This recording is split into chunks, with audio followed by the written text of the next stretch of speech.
Hola y bienvenidos a este episodio de BE Inglés, Escucha y Aprende. Soy Will, tu coach de inglés, y hoy vamos a hablar de algo que seguro te has preguntado más de una vez. ¿Por qué el inglés es tan extraño? ¿Por qué usamos do en preguntas, por ejemplo?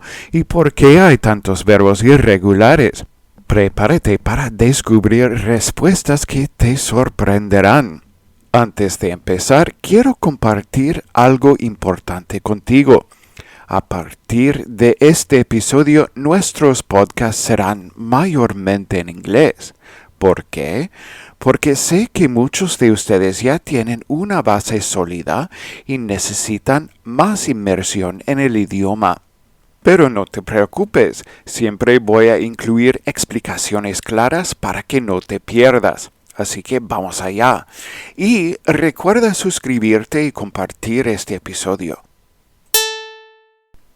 Have you ever wondered why English uses do in questions like, do you like pizza, instead of simply saying, you like pizza? Or why we say went as the past of go instead of goed? English grammar can feel strange, but there are fascinating historical reasons behind these quirks. Let's dive into some of the most intriguing ones. Why do we use do in some questions? In Old English, people didn't use do as an auxiliary verb. They might have said, like you pizza, if they even knew what pizza was.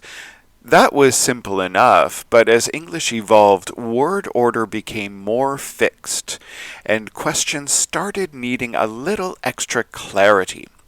By the time Middle English came around, people started using do to emphasize actions. For example, instead of I like pizza, they might say I do like pizza. Eventually, this became standard for forming negatives and questions in modern English. Do you like pizza? I don't like pizza. It stuck because it made communication clearer, especially when word order alone wasn't enough. What's the deal with irregular verbs? Am I right? Irregular verbs, the eternal headache for English learners. These verbs have their roots in Old English and other Germanic languages, where verbs followed strong patterns. For example, the verb to sing. Sing, sang in the past, sung in the past participle. These patterns were once very common, but over time, English simplified many verbs to follow the ed ending rule. However, the most frequently used verbs stayed irregular. Why? Because they were so commonly spoken that their forms resisted change.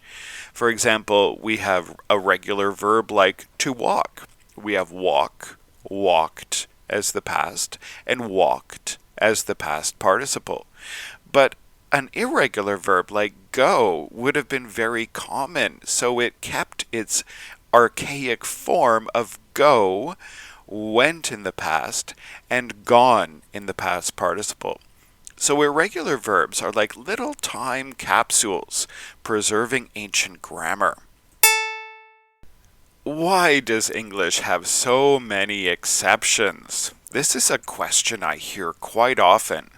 The short answer, English loves borrowing.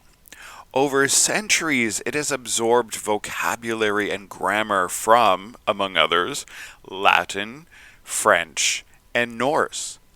This melting pot of influences has made English incredibly rich but also a bit chaotic. For example, why do we say sheep for both singular and plural, but add an S to cat for the plural? It's because English inherited different pluralization rules from different languages. The result? A language that's wonderfully flexible, but full of surprises. Why does this matter? Learning the why behind these quirks can make English feel less random and more logical. It can also help you appreciate its history and evolution. Plus, knowing these fun facts is great for sparking conversations with native speakers. Try sharing the story of do in questions with a friend. Ahora, quiero invitarte a que visites nuestra página web en beingles.ca y haz clic en el botón de WhatsApp para pedirme el documento Adéntrate en el episodio. Ahí encontrarás más explicaciones y ejercicios para seguir practicando lo aprendido hoy. ¿Te ha parecido interesante este viaje por las rarezas del inglés? Espero que sí. Como siempre, gracias por escuchar.